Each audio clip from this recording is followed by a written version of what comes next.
Ciao a tutti, in questo secondo tutorial impariamo come creare una partita in linea e diciamo sincronizzarci con eventualmente altri giocatori che hanno avviato già una partita.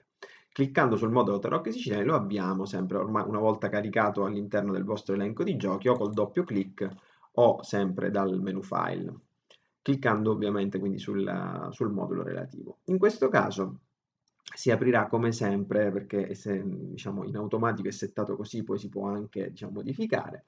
Viene aperta una finestra di wizard, quindi di guida iniziale alla selezione di alcune modalità di gioco, diciamo così.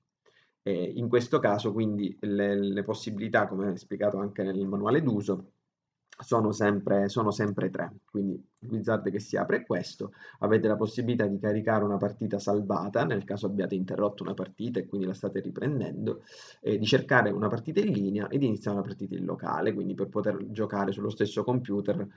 Oggi impariamo quindi come si cerca o si crea una partita invece in linea per giocare a distanza. Cliccando su termine si apre la schermata di gioco che per adesso comprende solo la finestra ovviamente chat e la sezione server. Come vedete avete una sezione partite attive e partita corrente.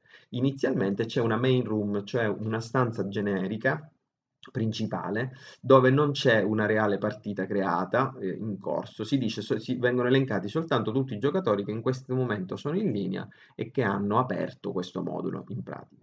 A questo punto, ad esempio, essendo io l'unico in linea e volendo creare la partita, vado su nuova partita, do un nome alla partita, chiamo ad esempio prova 1, premo invio e a questo punto, vedete, nella partita attiva viene creata una partita che sia tra tutte le stanze, viene creata una stanza prova 1 con una partita in linea.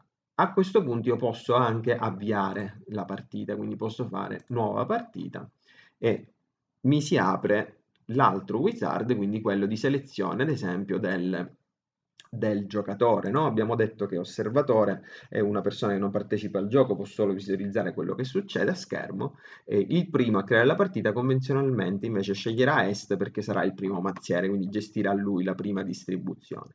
Gli altri giocatori che entreranno successivamente non troveranno ovviamente più disponibile la fazione che è stata già scelta, in questo caso Est. Quindi io facendo su termine mi si apre di conseguenza la visualizzazione del gioco.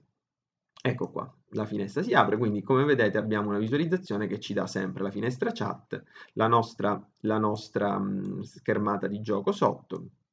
Come sempre con le funzioni zoom posso ridimensionare la schermata in modo che sia visibile e qui abbiamo tutte le funzioni server.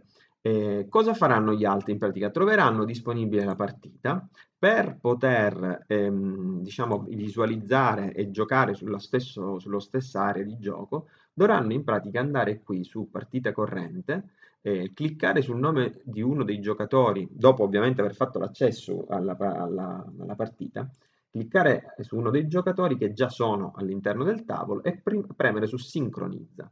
Questo farà sì che da quel momento loro saranno sullo stesso tavolo, cioè vedranno succedere le stesse cose in tutte le schermate, diciamo, visibili, quindi la finestra principale, le finestre relative al calcolo dei punti, ovviamente, e non quelle relative invece alle mani, no? Che già ve lo introduco adesso, ovviamente in questo caso, per esempio, siccome est è la persona che ha scelto questa finestra, ha accesso ad esempio alla sua finestra mano dove potrà disporre le sue carte.